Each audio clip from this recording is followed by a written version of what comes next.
Ndị Igbo ekeneni m unu. Asị m na ọ ya adịrị ala Igbo na mma. Na ala Igbo ya dị ka echi, na echi ada agwụ agwụ. Ihe a bụ Igbo Media bụ ebe a siwetara ya bụ akụkọ ụwa gbasịta maka ya bụ ihe na-eme na ala Igbo n'ebe niile gbara gburugburu bụ ala Igbo si wee bido.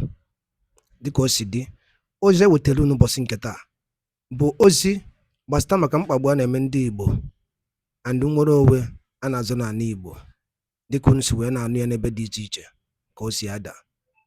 Ọzọ dịka ibe ya bụ ọbụna nke ụbọchị izi gị gaba arụ ka ịtụsa ya bụ ozi anyị na-achọ ịnọ na Igbo Media kwurute ụmụnne anyị ndị ọzọ n'ebe dị iche iche ka e wee kọọrọ ụmụnne fa wee marakwanụ ka ya bụ ife si akpọtụ n'obodo anyị nọ n'ime ya ma ndị nwere ụwa na-azọ n'ala Igbo. Dịka o si dị, a ga-alapụ unu ugbu a ka unu gee ya bụ ozi nke anyị ji maka ya wee bịa n'ụbọchị uruchi nke taa. Ị ga-esi ya gị deela anyị n'akara kọmentị ihe iche n'ụdị nke gị gbasịta maka ya bụ ife. Ngwadalụ nwanne m, gwa ya okwu. Is Nnamdi Kanu and Biafra agitation sponsored by Israeli intelligence, as David Hundeyin claims? If there is one thing advocates of a united Nigeria fears, it is any expression of moral support, empathy from external spectators towards the Biafra cause and struggle. This goes way beyond active state actors in the political sphere in Nigeria, or even those foreign countries who have vested interests in a united Nigeria, but also social activists, commentators and journalists who in one way or another aligns on this side of the divide. They are triggered and react so emotionally and aggressively. They trot out disinformation and propaganda to waylay the said external spectators and force them to discontinue their inquiries and further investigations of the complex Nigeria-Biafra conundrum. For instance, Mr. David Hundeyin was fixated on his acclaimed investigative journalistic work, entertaining his audience with shallow criticism of the West and its neo-colonial activities in Africa. Took no keen interest in the IPOB Biafra struggle, nor the contemporary legal tussle between the IPOB leader Mazi Nnamdi Kanu and the federal government and the injustice thereof. Right until a South African social activist spoke out against the incarceration of the IPOB leader, and in support of the Biafra struggle for self-determination. Then, David Hundeyin irrationally reacted by not only accusing the IPOB leader and movement of terrorism, a claim that even the federal government with all of its state resources and potential have not been able to prove right through its judicial system and also to the international community. But he also alleged that the Biafra struggle is sponsored by the Israeli government and intelligence, going further to accuse Mazi Nnamdi Kanu of being an Israeli spy, a pawn who thinks he is a king in his own game, he said. Mr. Hundeyin made these false, unfounded assertions knowing fully well and actually counting on the deep-seated animosity of South Africans against the Israeli state, first for the historic support of the apartheid regime in the 20th century, and secondly, for what the South Africans describes as an apartheid regime of Israel in Palestine. Hence, it is imperative to address the misinformation and propaganda of Mr. Hundeyin and dispel every perverse notion being trotted by him and his likes to spin the narrative and ambush prospective and willing spectators who wishes to take interest in the Biafra quest for self-determination. First, the sponsor of the current quest for Biafra self-determination is no other than the Nigerian government and their allies who committed a genocide against the Biafran people, murdering over 5 million men, women, and children, and until this very day fails to grant justice and give the remnants of their descendants breathing space, instead continues to oppress and exploit them mercilessly. Secondly, there are millions of people around the world who supports, claims to possess or spring up from the Jewish ancestry. The Benite Jews in India, Swefi Jews in Ghana, the Beta Israelis of Ethiopia, and the widely disputed and controversial IGBO Jews of eastern Nigeria, Biafra, etc. It is from this community and school of thought that the leader of the IPOB movement, Mazi Nnamdi Kanu, belongs, and long before he made his position known, the sentiment and theory of the IGBO people and nation, having Jewish ancestral ties, was first established by the British colonialists themselves. A theory they postulated after discovering the six-pointed star seal of wisdom, which would later become the Star of David during the Zionist movement era, in southeast region of the amalgamated Nigeria.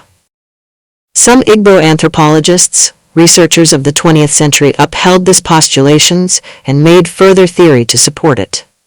It is on this theory that Mazi Nnamdi Kanu and the rest of the Igbo Jewish community anchor their faith in claims of Jewish ancestry. However, Kanu's verbal expression of Jewish ties was to galvanize political support for his cause and quest for Biafra self-determination. A plausible action to take by any non-state actor who aims to familiarize his cause with state actors.